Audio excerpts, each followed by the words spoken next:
Watson's column was not at all the sort of thing that was likely to be set up in Trafalgar Square. Basil Grant shook all over with a sort of silent laughter, but did not otherwise move. "That's rather good," he said. "But, of course, logic like that's not what is really wanted. It's a question of spiritual atmosphere.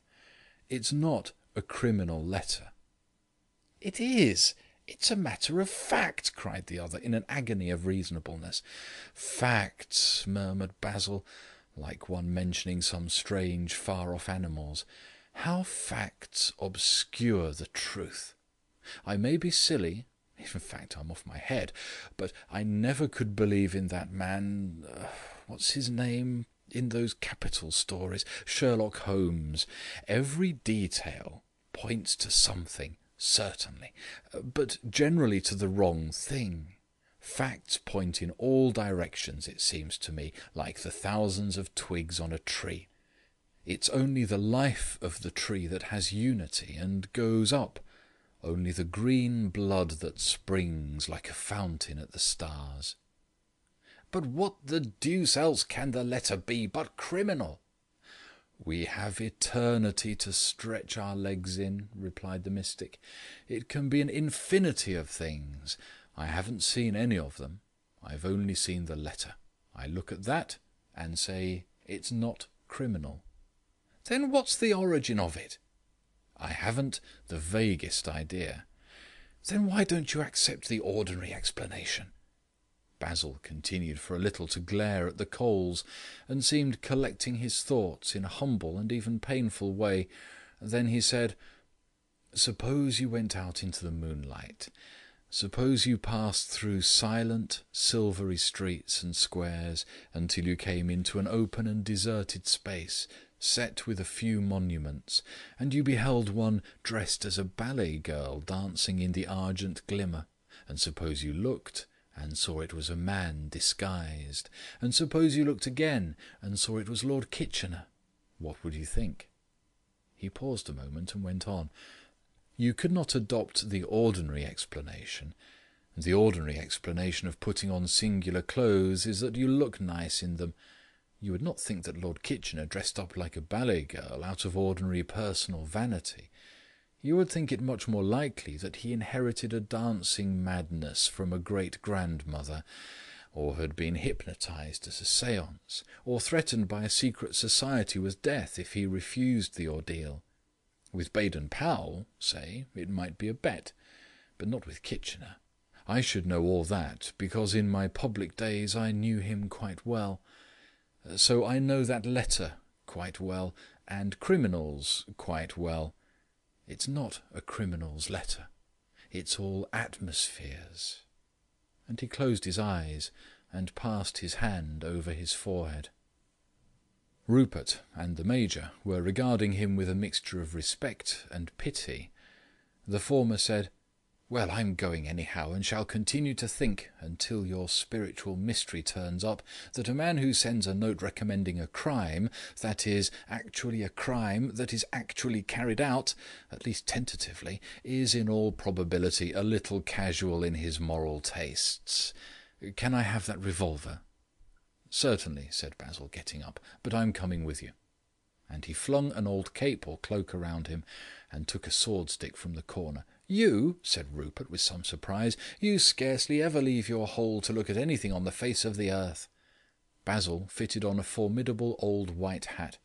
"I scarcely ever," he said, with an unconscious and colossal arrogance, "hear of anything on the face of the earth that I do not understand at once without going to see it."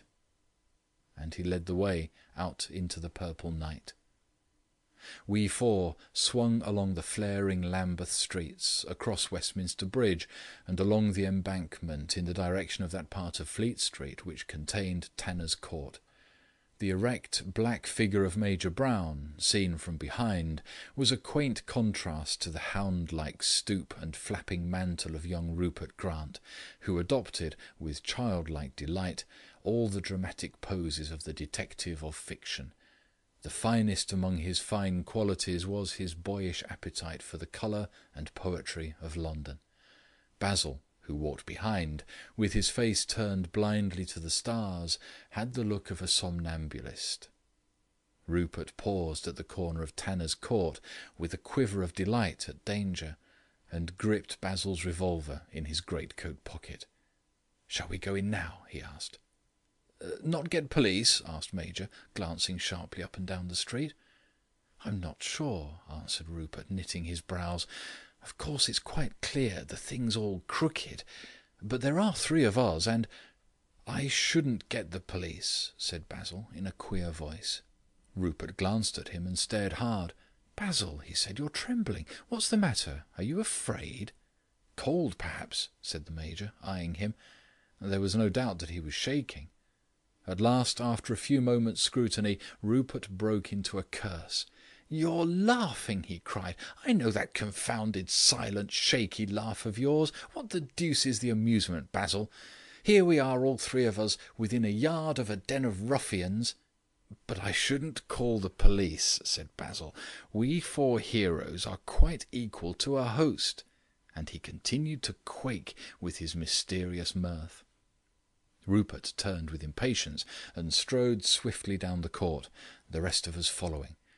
When he reached the door of number 14, he turned abruptly, the revolver glittering in his hand. "Stand close," he said in the voice of a commander. "The scoundrel may be attempting an escape at this moment. We must fling open the door and rush in." The 4 of us cowered instantly under the archway, rigid except for the old judge and his convulsion of merriment. "Now," hissed Rupert Grant, turning his pale face and burning eyes suddenly over his shoulder, "when I say 4, follow me with a rush. If I say hold him, pin the fellows down, whoever they are. If I say stop, stop. I shall say that if there are more than 3. If they attack us, I shall empty my revolver on them. Basil, have your sword stick ready. Now, 1, 2, 3, 4. With the sound of the word, the door burst open, and we all fell into the room like an invasion, only to stop dead. The room, which was an ordinary and neatly appointed office, appeared at the first glance to be empty. But on the second and more careful glance, we saw seated behind a very large desk with pigeonholes and drawers of bewildering multiplicity, a small man with a black waxed moustache and the air of a very average clerk, writing hard. He looked up as we came to a standstill. "Did you knock?" he asked pleasantly. "I'm sorry if I did not hear. What can I do for you?" There was a doubtful pause, and then, by general consent, the Major himself, the victim of the outrage, stepped forward. The letter was in his hand, and he looked unusually grim. "Is your name P.G. Northover?" he asked. "That is my name," replied the other, smiling. "I think," said the Major, with an increase in the dark glow of his face, "that this letter was written by you." And with a loud clap he struck open the letter on the desk with his clenched fist. The man called Northover looked at it with unaffected interest and merely nodded. "Well, sir," said the Major, breathing hard, "what about that?" "What about it precisely?" said the man with the moustache. "I am Major Brown," said the gentleman sternly. Northover bowed. "Pleased to meet you, sir. What have you to say to me?" "Say!" cried the Major, loosing a sudden tempest. "Why, I want this confounded thing settled. I want—" "Certainly, sir," said Northover, jumping up with a slight elevation of his eyebrows. "Will you take a chair for a moment?"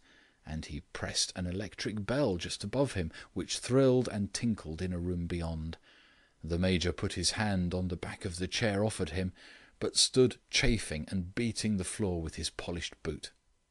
The next moment an inner glass door was opened, and a fair, weedy young man in a frock-coat entered from within. "Mr. Hobson," said Northover, "this is Major Brown. Will you please finish that thing for him I gave you this morning and bring it in?" "Yes, sir," said Mr. Hobson, and vanished like lightning. "You will excuse me, gentlemen," said the egregious Northover with his radiant smile. "If I continue to work until Mr. Hobson is ready, I have some books that must be cleared up before I get away on my holiday tomorrow. But we all like a whiff of the country, don't we?" ha!" The criminal took up his pen with a childlike